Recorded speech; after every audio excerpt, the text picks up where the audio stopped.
Jangan terlalu sering melihat ke belakang, karena itu hanya akan menghadirkan kekecewaan. Dan jangan juga terlalu sering melihat ke depan, karena itu akan menghadirkan kekhawatiran. Tataplah ke atas. Ada Tuhan, ada Allah yang akan selalu memberikan jalan terbaik dalam setiap langkah kehidupan kita. Selamat bertemu kembali di channel Cakrawala Ilmu. Cakrawala Ilmu membuka ruang cakrawala kehidupan.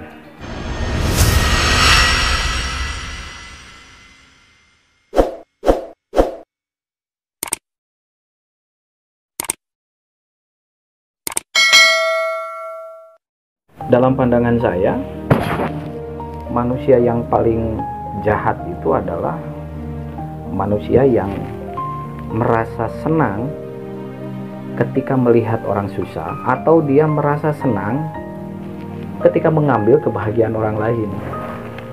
Ini jahat ya. Artinya apa? Bahwa ketika ada temannya yang susah, dia merasa senang, atau dia senang ketika ada sahabatnya yang sedang senang, dia ambil kesenangan itu sehingga sahabatnya menjadi susah.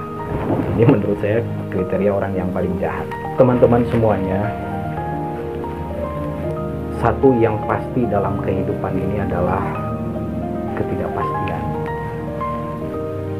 Dan yang abadi dalam kehidupan di dunia ini adalah ketidakabadian. Teman-teman pasti sudah tahu itu semua. Artinya apa? Bahwa kita tidak bisa kemudian memaksakan satu situasi yang kita rencanakan harus sesuai dengan apa yang kita inginkan. Dan kita juga tidak bisa memaksakan satu situasi yang kita inginkan kemudian harus terlaksana sebagaimana apa yang ada di dalam pikiran kita. Kalau saya bertanya, apakah ada di antara kita yang tidak pernah merasakan kecewa? Saya yakin tentu jawabannya semua pernah merasakan kecewa. Begitupun ketika saya bertanya, apakah ada di antara teman-teman yang tidak pernah merasakan bahagia? Agaknya mustahil ya. Pasti semua orang juga pernah merasakan bahagia. Karena kecewa dan bahagia itu hukum alam. Kecewa dan bahagia adalah rasa yang dihadirkan adil oleh Gusti Allah kepada seluruh manusia. Artinya rasa itu rata. Mau laki, mau perempuan, yang kaya, yang miskin, yang di kampung, yang di kota, semuanya rata akan merasakan kecewa dan bahagia. Rasa kecewa dan bahagia ini ukurannya tentu berbeda setiap orang. Ada yang saya merasa bahagia misalnya hanya ini kalau dari sisi kebendaan ya. Misalnya saya merasa bahagia ketika memiliki motor. Saya merasa bahagia kalau memiliki mobil. Di lain pihak saya merasa bahagia kalau motornya 2. Saya bahagia kalau motornya 3 dan seterusnya.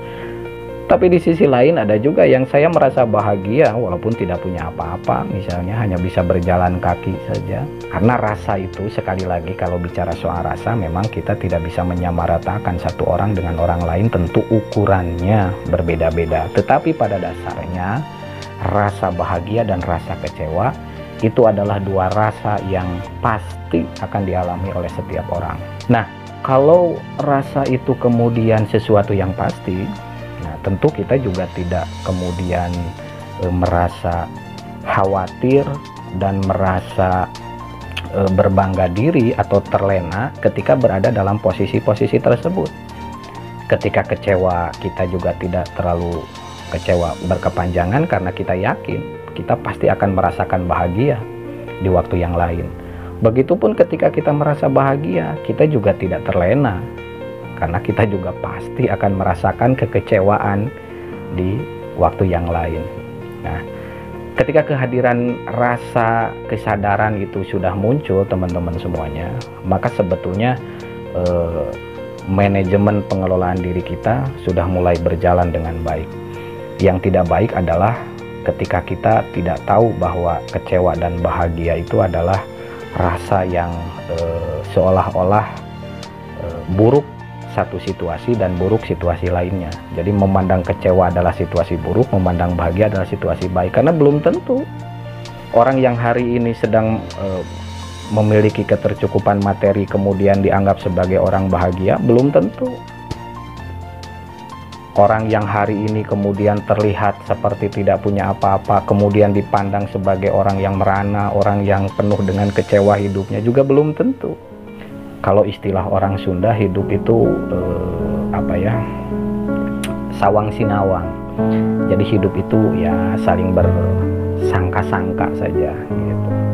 Kalau ditanya apakah tujuan kita hidup ini untuk apa, ya rata-rata ya semua untuk bahagia ya. Pasti kita nggak ingin lah kecewa. Tetapi faktanya karena rasa tadi adil, semua orang pasti akan merasakan dua rasa itu. Sayangnya kita sering salah menyikapi dua rasa itu. Ketika kita bahagia kita terlena, ketika kecewa pun kita terlena. Bahagia, kecewa, terlena dengan rasa bahagia kita, sehingga tidak siap ketika menghadapi situasi kecewa. Begitu kecewa pun kita terlena dengan kekecewaan kita, sehingga kita semakin terpuruk, jatuh semakin dalam kekecewaan kita. Saya ambil contoh misalnya dalam kasus-kasus kehidupan kita. Ketika kita sedang berjuang, bagi yang bekerja misalnya, kita berjuang dari kecil, dari nol ya, dari nol, jadi karyawan biasa, naik level, berada di top level, terlena kita lupa gitu, bahwa satu saat dengan posisi kita ini, kita akan berada dalam ancaman yang luar biasa. Kita tidak kemudian menyikapi posisi kita yang sedang berada di atas ini dengan baik. Misalnya apa? Penyikapan yang salah. Kita menggunakan posisi kita secara sewenang-wenang, kemudian kita tidak memanage, mengelola posisi kita dengan baik, tidak menghadirkan manfaat yang banyak bagi orang lain gitu. Dan di pikiran kita bahwa tidak ada misalnya satu situasi yang akan kemudian merebut situasi itu. Ketika kita terlena dengan situasi itu dan kita tidak siap ketika situasi itu diambil, posisi itu diambil, ketika kita hadir jatuh pada posisi yang lain, yang kecewa, misalnya tiba-tiba kantornya bangkrut atau tiba-tiba putus kerja, misalnya di PHK. Ketika kita tidak siap, banyak orang yang kemudian menjadi putus asa, stres, dan malah menjalani hidupnya malah semakin hancur. Dan itu fakta, banyak di antara kita yang terjadi seperti itu. Teman-teman semuanya, kita pun sering melihat, ini contoh yang baik misalnya, ketika berada orang yang berada di posisi atas, kemudian dia bisa memanfaatkan posisinya dengan baik, dia bisa memberikan manfaat ke yang lain, dan dia sadar betul bahwa posisi itu ya titipan, posisi itu ya sementara, tidak ada yang abadi.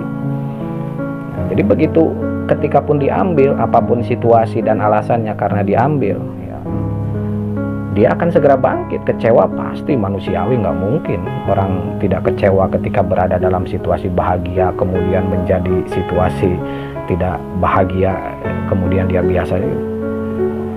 Tentulah rasa kecewa itu pasti hadir. Tetapi penyikapan kecewanya itu dia tidak berlarut-larut, dia segera bangkit. Cepatnya dia bangkit, cepatnya dia mengelola diri. Nah, itu yang akan menyebabkan dia bisa segera melewati fase-fase sulit dalam situasi itu.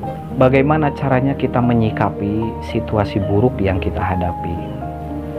Misalnya ada orang yang kehilangan pekerjaan, kehilangan anggota keluarga entah karena meninggal, atau misalnya hilangnya penghasilan, orang yang berdagang kemudian merugi terus gitu ya, dan lain sebagainya lah, intinya keburukan-keburukan. Nah, dari beberapa literatur, dari beberapa diskusi yang pernah saya lakukan, yang pertama yang bisa kita persiapkan atau yang harus kita miliki adalah kita evaluasi diri. Teman-teman semuanya, setiap kebaikan dan keburukan, khususnya bagi kita nih yang berkeyakinan beragama Islam, bahwa itu adalah ujian. Jadi mau baik mau buruk itu ujian. Orang yang lulus ujian itu ya orang yang bisa melewati kebaikan atau keburukannya, tetap berada di jalannya Gusti Allah gitu ya. Ketika dia berada dalam posisi baik, dia tetap beribadah, dalam posisi buruk pun sama. Jadi artinya tidak ada beda, mau sedang senang, sedang susah, ya ibadahnya ya tetap seperti itu. Nah, bagi sebagian orang, kadang ada yang tidak memahami bahwa konsep baik dan buruk ini adalah ujian. Mereka memahami konsep ujian itu hanya bagi yang buruk gitu ya. Yang baik itu bukan ujian, itu anugerah. Padahal sebetulnya tidak seperti itu. Nah, untuk menghadapi situasi keburukan yang kita hadapi, yang pertama kita evaluasi diri kita. Teman-teman, keburukan yang terjadi pada diri kita, kalau kita yakini, kita tafakuri bersama, sebetulnya itu adalah ya bagian dari dosa-dosa kita.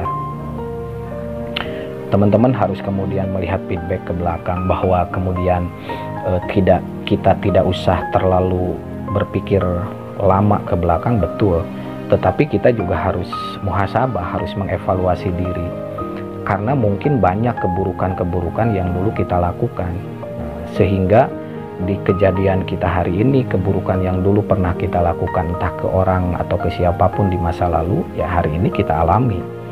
Pertama, kita kembalikan ke diri kita, kesadaran diri kita bahwa anggap keburukan ini adalah ujian. Yang kedua, sebagai penggugur dosa.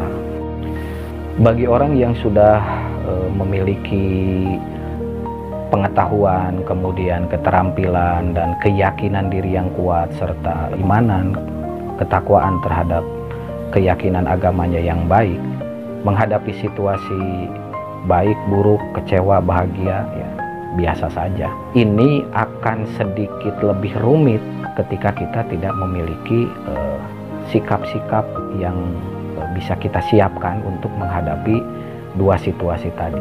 Tidak mungkin Tuhan memberikan satu situasi ke kita tanpa ada hikmahnya.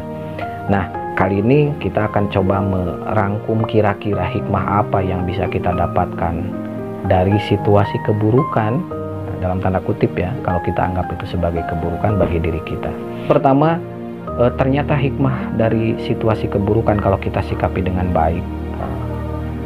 Keburukan itu bisa menghadirkan rasa yang lebih kuat terhadap keyakinan beragama kita.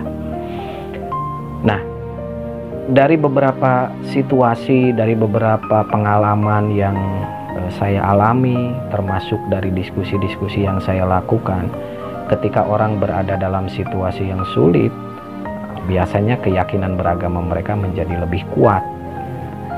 Artinya apa? Bahwa ternyata situasi buruk itu justru akan menghadirkan kesadaran beragama yang lebih baik.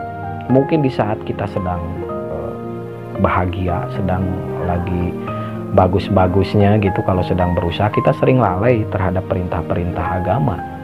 Nah, ketika situasi keburukan itu hadir, ya hikmahnya kita menjadi pribadi yang lebih taat terhadap agama. Dan menurut saya, namanya hidayah, namanya hadir rasa taat, rasa senang ketika beribadah, luar biasa. Itu merupakan satu anugerah yang tidak terhingga, teman-teman.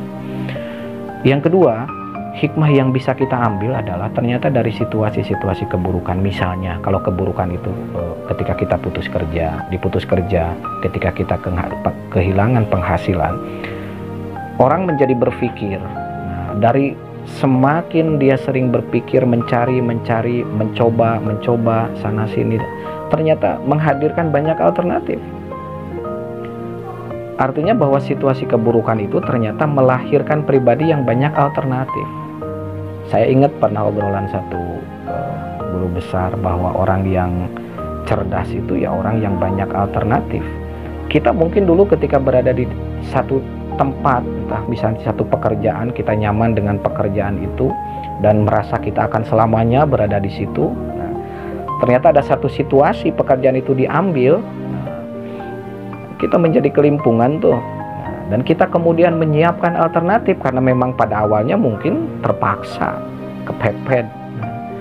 Tetapi dari situasi kepepet itu, ya, pada akhirnya akan melahirkan banyak alternatif. Dan kita melihat hari ini banyak orang yang justru lebih berjaya dari lebih berjaya dari situasi sebelumnya, karena berada dalam situasi yang buruk dulu. Hikmah keburukan itu bagi kita, khususnya orang yang bekerja nih, yang kehilangan penghasilan, bahwa ternyata kita bisa melahirkan banyak alternatif dalam kehidupan kita. Kita bisa lebih memilih, lebih banyak mencoba untuk mencari hal-hal baru dalam kehidupan kita. Baik teman-teman semuanya, itu barangkali video kita kali ini. Mudah-mudahan ada manfaatnya. Tetap dukung channel ini dengan cara subscribe, share, like, dan komen. Sampai berjumpa kembali di video-video berikutnya.